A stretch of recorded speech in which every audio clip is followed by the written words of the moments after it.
Action.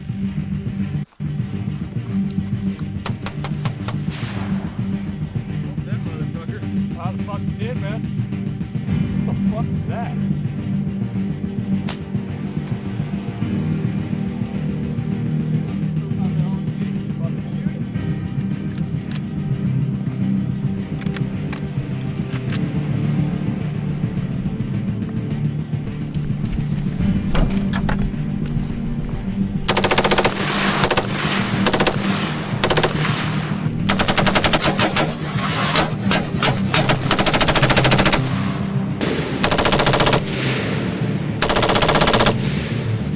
Action.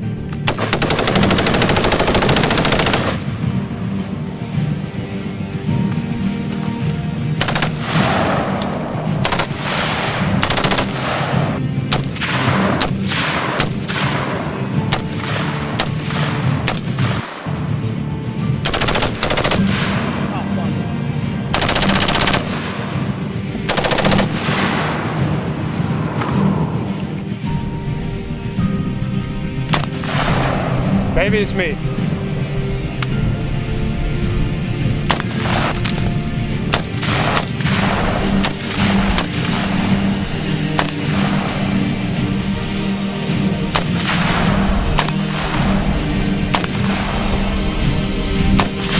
Damn it.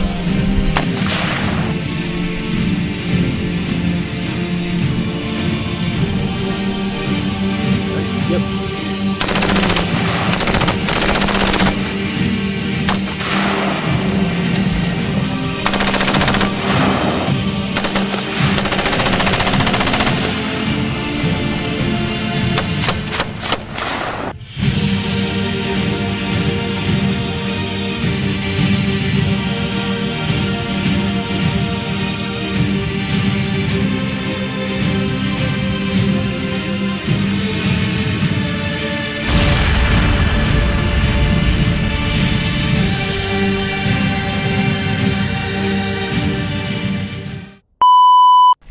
Hey guys, Creekshoe here, and today we have a civilian LMG.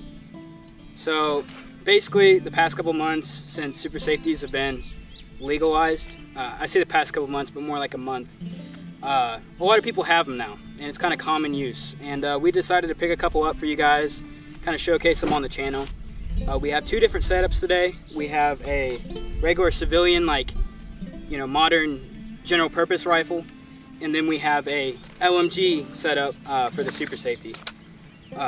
Basically, starting from the upper, you have just a PSA dissipator. This one has an H-bar barrel in it, 16 inches. And I know you guys are freaking out because the brace on here, if you have 16 inches or up or higher, it's just considered like a regular pistol. So up front we have a CAC flash can. This is the 5-inch version. Just figured for flash and suppression sound as well. Just regular FSB for the dissipator. BKF quad rail, I'm pretty sure. It's like their Daniel Defense quad rail. Primary arms LPVL, it's just 1:6. I forgot what reticle it is. It's pretty good. I mean, it's kind of stuck on magnification, which really sucks. So that's just something we have to work around with. Just a Ruger back sight. It's impeded by the optic here. And starting off basically with the lower, PSA pistol lower, standard SBA3 brace. This is installed with the super safety. It's the one from D's Nuts Tactical, not Hoffman Tactical, even though it is the same build and everything else, just with a different name. Right here we have a knockoff like Amazon bipod on a quad rail mount. Has been working pretty well. They're only like 20 bucks. That's about as much as I can say with that. That's about the gun build. I'm gonna let him get into kind of like the workings of the super safety, so take it from here. Yep, so super safety, originally designed by Hoffman Tactical.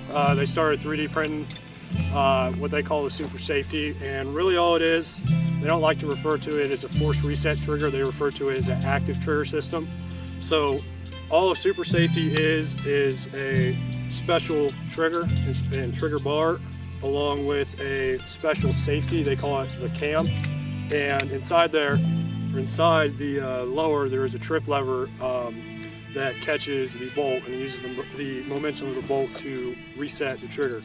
So pretty much like me and him, we're both rocking the 3-position Super Safety from These Nuts Tactical.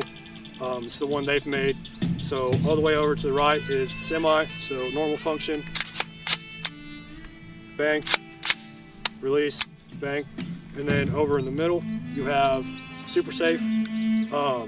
So pull the trigger, goes bang, if it wants to here, goes bang, slide the bolt to the rear, you can see the trigger forcefully resets forward, then bolt goes home, it is let off, and you are able to pull the trigger again. So pretty much all the Super Safety does is turns you into a really good person on the trigger, helps you to shoot faster. By ATF definition, it is not full auto. So YouTube, it's not full auto, semi-automatic. Don't restrict this. It's just a semi-auto trigger. Yeah, per ATF description of a machine gun is 1 trigger cycle, multiple rounds fired. This is not 1 trigger cycle, multiple rounds fired. This is 1 trigger pull per 1 round fired. So it's the definition of semi-automatic. But they're really cool, really simple. They just work off the momentum of your bolt and a camshaft in there to forcefully push your trigger bar back down by putting it in safe and thus far resetting your trigger. So pretty simple, pretty cool. And I think as far as, you know, the workings of the trigger, you can find it here. You can find it online at like Hoffman Tactical as well. Basically, we're flat range LARPers. You don't have to take all of our words for granted or anything. Just take it with a grain of salt. But we have ran these things for about, you would say, over 1,000 rounds, haven't you? Yeah, I've put well over 300 rounds for this Super Safety so far, and no big problems. I even a lot of people have problems getting them to run because Super Safeties are very dependent on your buffer weight and your buffer system or the gas system on the rifle, because you have that's a rifle length gas system on the dissipator. Super Safeties tend to run the best with a mid to carbine length gas system, so the shorter the better, the more gas going back to your bolt carrier group to help cycle, because you do have, you know, you already have force acting on your bolt from your mag and your rounds pushing up on the bolt carrier. You also have the lever in there now that's taking momentum out of your bolt, so it just needs that little bit of extra help to get it moving. So people find that H2 and H3 weight buffers, dead blow buffers, not solid buffers, because you have to prevent bolt bounce with these, tend to run better. They tend to run a little faster. In some cases, some people can get it to work with an H1. He got his to work with an H1. This one runs with an H1 also. Runs faster with an H1, but along with that, just the shorter the gas system, heavier the buffer, the better it'll run. Yeah. So that's usually what most people run into as problems. So. Basically, as far as I know, we're like one of the only YouTube channels right now that's really covering Super Safeties in a whole aspect of different guns and, you know, buffer weights and everything else. But other than that, if you guys don't have one of these, just go out and buy one. It's a really good game changer, especially for a squad type of system. We're not at all sponsored by These Nuts Tactical, but they sell them for a pretty good price. I think it's about $120 or $110 fully shipped for a full SS kit, trigger, that's the trip lever, the cam, and a new detent for your safety. Because all the Super Safety does is changes out your safety. It uses your original hammer and sear. So I would just say, go out and get one before, you know, the ATF changes their mind and then they're kind of like grandfathered in. Just go out and get one. They're really fun. You can really open up a lot of people to shooting faster. Yep. And the other thing is, as far as sponsors, we have no sponsors. All the ammo is provided by us and our friend here. If he wants to come on and talk, he'll talk. He shot the Super Safety for the first time today, and if you want to come in. Am I in frame? You might have to step right here. Okay. Just right in between the two. Yeah, that thing's badass. I'll tell you what. And there you go. You have it, folks. This is the. Like you sit there, you can't fully pull your trigger, or it jacks up. You gotta sit there, gotta treat it. You know what I mean? It's not that one trigger pull. Very light. So that's another thing with the Super Safeties and all force resets alike.